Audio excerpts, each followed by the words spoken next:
এখানে মন্ত্রী বসেছিল, এখানে মেয়র বসেছিল, এখানে অমুক বসেছিল, তমুক বসেছিল। আমি বক্তব্য দিয়েছি, ওই বন্দনা আমি করি, ওই বন্দনা করে আমি সুবিধা নিতে।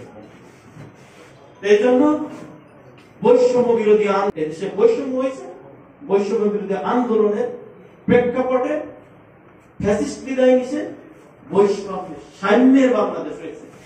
এই সাম্যের বাংলাদেশে চাকরি করছে। সাম্যের বাংলাদেশ সৃষ্টি হওয়ার পরে সর্বপ্রথম যে প্রমোশন হয়েছে, সেই প্রমোশনের যে অর্ডার হয়েছে, সেই অর্ডারে আমার নাম আছে। আমি তখন ঢাকাতে সিআইডি ছিলাম, সিআইডিতে একটা ট্রেনিং সেন্টার। তারপর সর্বপ্রথম যে জেলার এসপি হিসেবে যে অর্ডারটা হয়েছে, সেই অর্ডারে আমার নাম আছে। আমি নাটোর জেলার এসপি ছিলাম।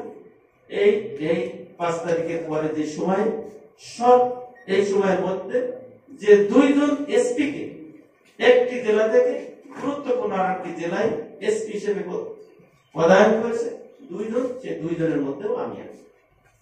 অর্থাৎ আমার যে এথিক্স, এই এথিক্স থেকে আমাকে কেউ একজন সরাইতে পারবে ইনশাআল্লাহ। আপনার জেলায় নিয়োগের কার্যক্রম চলতেছে, অনেকেই জানে। আপনার সন্তান, আপনার ভাইদের জিজ্ঞেস করবে যে ফিল্ড টেস্ট হয়েছে, উত্তীর্ণ যারা আপনাদের সন্তান আশেপাশে আছে, শুনে দেখবেন যে একেবারে সম্পূর্ণ শতভাগ নিরপেক্ষ ভূমিকা রেখেছি কি না। যদি কোন ক্যান্ডিডেট বলতে পারে যে ন্যূনতম এখানে প্রশ্নের সৃষ্টি হয়েছে, খোদার কসম বলতেছি, কেউ যদি বলতে পারে প্রমাণের দরকার নেই, আজকে এই জেলা থেকে চলে যাব ওই জেলা সদর দপ্তরে ইনশাআল্লাহ কেউ পারে।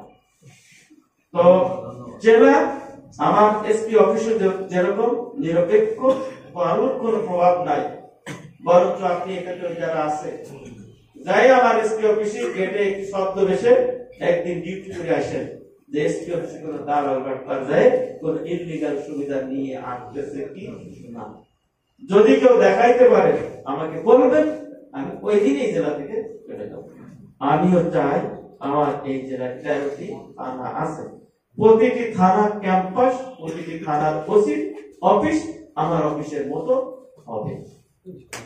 এই ব্যাপারে কোন ধরনের বিচ্যুতি আপনারা দেখেন আমাকে বলবেন যে উনি এই চেয়ারম্যান সাহেব ইললিগাল তদবির করেছে, ইললিগাল তদবির করে এই কাজ করছে, আমাকে জানাবেন। এর ওই মুহূর্তে ওনাকে আমাকে পোস্টিং করানোর জন্য আমার কাজের কাছে জিজ্ঞাসা করা লাগবে। আমি ওনাকে অন্য একটা জায়গায় ভাই তোমার বেতন তোমার জন্য, আমি এই জেলায় যত সময় আছি তখন আমার তরিকায় চলতে হবে। দিনাজপুর জেলায় যত পুলিশ, এই পুলিশ কিন্তু ফ্যাসিস্টের পুলিশ ছিল। আমি এই জেলায় যোগদান করার পর সমস্ত পুলিশ আমার পুলিশ, আমি যেভাবে চলবো সেভাবে চলবো।